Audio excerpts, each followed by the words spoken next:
खुलुमबाय अरुण ब्रह्म फेसबुक पेजाव गासैखौबो बरायबाय बे समाव नोंथांमोननि गेजेराव आं दिनै मोननैसो गोनां बाथ्रा लानानै दिनैनि जिथु फोरोंगिरि सानजों लोब्बा लानानै बे ओनसोलनि गोरों गोरा सुबुंफ्रा साननो गोरों सुबुंफ्रा माखासे बाख्नायथाव हाबाफारि लानानै गोबाव समनिफ्राय बिथांमोना गेलेबोबाय थादों लाइमोनफोरखौ इनकारेज खालामबोबाय थादों माखासे देहायारि जोथोन लानो थाखाय थिग दिनै बिथांमोना बेखौ गिदिरनिफ्राय गिदिर खालामनानै दिनै फोरोंगिरि सानजों लोब्बा लानानै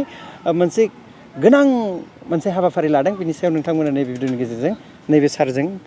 नोंथांमोननि नैबे सारनि खुगानिफ्राय नोंथांमोननो आं मिथिहोनो नाजादों बे समाव सारखौ गिबियाव आं बैसोखौसो सोंग्रोनानै मुं थंखौ सारखौ फोरमायनो थाखाय खावलायबाय सारनि बैसोआ आंनि बैसोआ दाथ' 40 बोसोरानो जाबाय 40 बोसोर 40 बोसोर जाबाय 40 बोसोर जाबाय दिनै जिहेतु गेलेनाय फुटबल होनोब्ला बर'नि मोनसे एंगार हायै खेल बियो थिग बेबायदि दिनै 40 बोसोर बैसोनि 45 बोसोर बैसोनि बैसो जानाय फोरोंगिरि नङै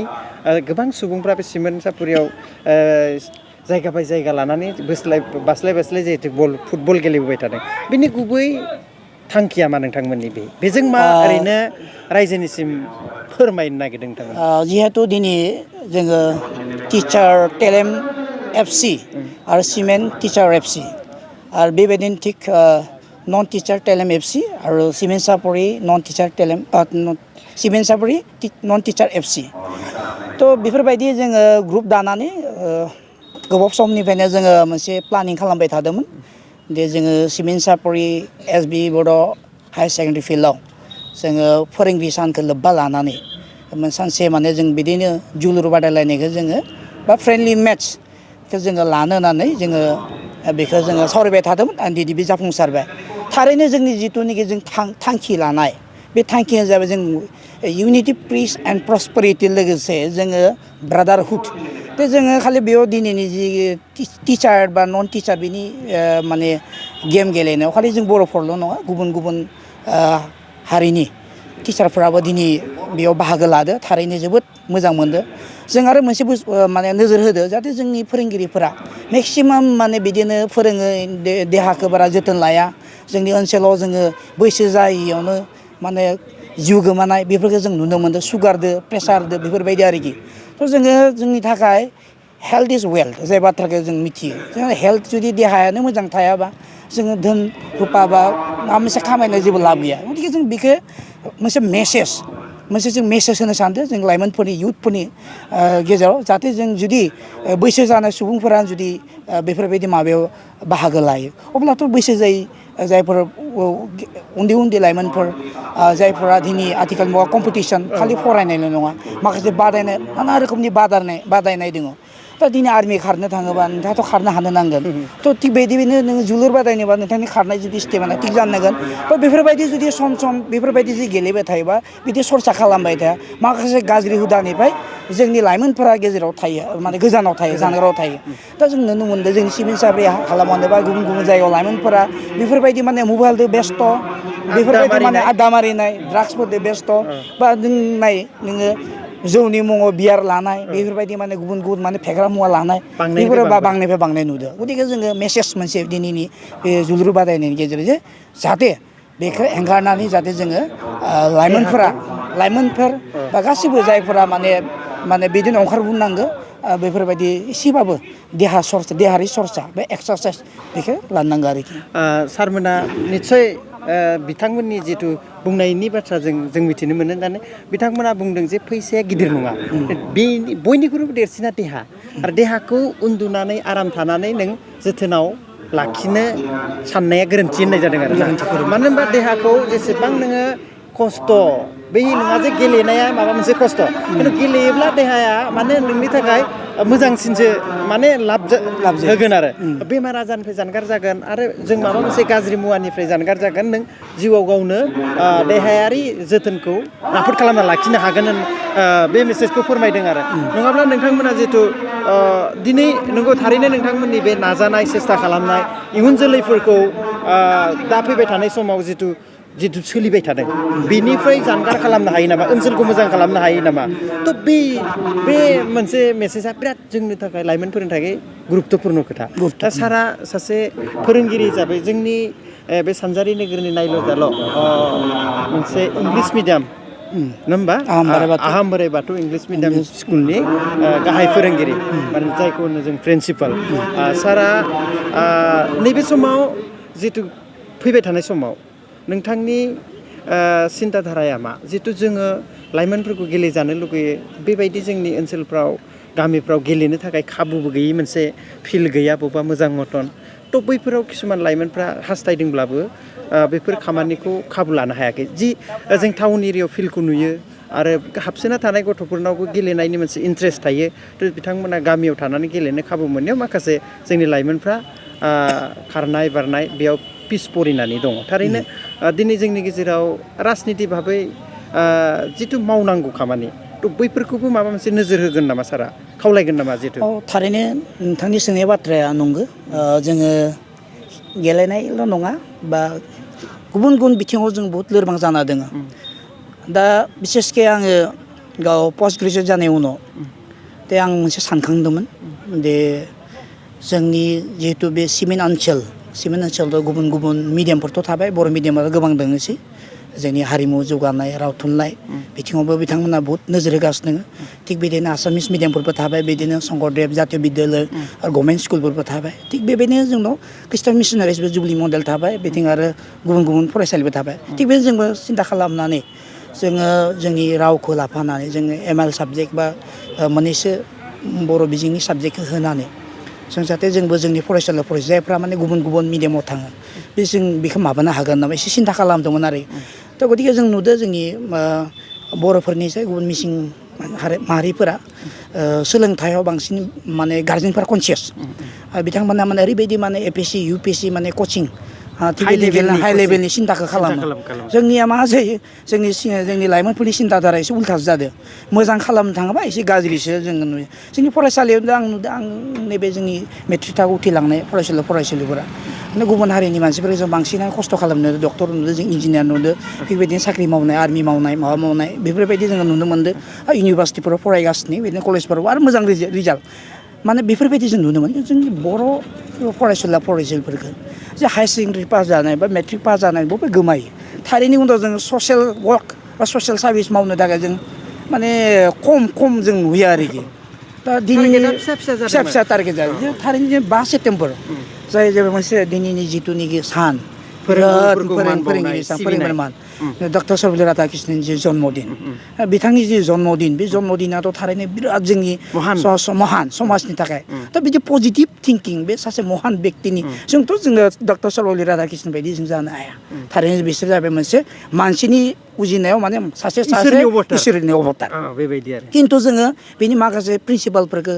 माखासे बिनि आइडल माखासे केरेक्टारफोरखौ जों लानो हायो थारैनो जों नुदों जों बर' समाजाव माने गावनो माने माबा लायनाय एना एनि जालायनाय बेफोरो जों मेगन सालायनाय जों बुंनोबो थाङा राजनि बाथ्रा बुंनोबो हाया खिन्थु खौसेथिया जानो नांगौ आरो सोलोंथाइ जेरैखि हाया जों सोलोंथाइखौ जों रोंनांगौ दिनै फोरोंगिरियानो जा दिनै APSC UPSCयानो जा सोरबा आर्मि साख्रियानो माव सोरबा आबादानो माव सोरबा बिजनेसमेन फालांगियानो माव जायखिजाया माव मोजाङै मावनांगौ खारन बे उजिगायासो जों मोनसे जोनोम मोनदों बे जोनोमखौ लानानै जुदि उजिगायासो मोजां मावलाङाबा गावखौनो गाव गोग्गाना माला थारैनो आंबो सानखांदों जे जायगायाव एसे आंखाल बेनिखायनो आङो लाइमोनफोरखौ लाबोनानै मेक्सिमाम लाइमोनफोरखौ आं थाफाबाय थायो आरो लाइमोनफोरखौ आं बोसोन होयो जाहाथे मोजाङै गेलेनाय फरायनाय नाम्बार 1 जाहैबाय बे कम्पिटिटिभ मुगायाव जुदि सोलोंथाइखौ लायाबा नोंहा थांना थानायनि जेबो मिजिं लामा गैया माने नोंथाङा जुदि सोलोंथाइनि गैयाबा नोंथांनि जिथुनि आइडेन्टिटि माने बे माने बेरखाङा आरो थांना थानानै मेगन खाना बायदि जादों सोलोंथाइया जुदि गैया दा गेलेनाया जाबाय गावनि गोसोनि बाथ्रा नोङो नाजाबा मा हायो जुदि माउन्ट एभारेस्ट बायदियाव जुदि गाखोनो हादोंबा दिनै अख्रां मोननोसै जायगायाव गाखोनो हादोंबा जोंलाय हायाव थानानै मानो हाया जानो नङा बेफोरबायदि बाथ्रा आरोखि जोङो माने हायि खोथानि गैया जोंनाव फिल्ड गैया गामियाव जथेस्थ' जायगा दङ नैबे SB फिल्ड नैबे जोंनियावनो मोनथाम फिल्ड दङ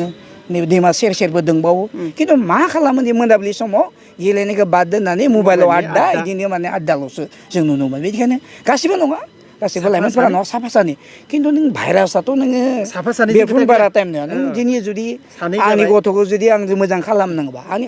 साखाथिनि मानसिफ्राथ' मोजां जानांगोन आं गावल' मोजां जाना मा जानो हारियाबोथ' मोजां जानांगोन समाजाबो मोजां जानांगोन गावल' मोजां जानो हारसिंल' मोजां जानानै सोरबा दैदेनगिरियाल' मोजां जानानै सोरबा फोरोंगिरियाल' मोजां जानानै बिदिथ' जाया आरो सोरबा गारनानै सोरबा सोलिनो हाया गथिखे जोंनि साननाय हनायफ्रा पजिटिभ जानांगोन जोंबो सासे फोरोंगिरिबाबो खिन्थु जोंनि साननाय हनाय पुरा माने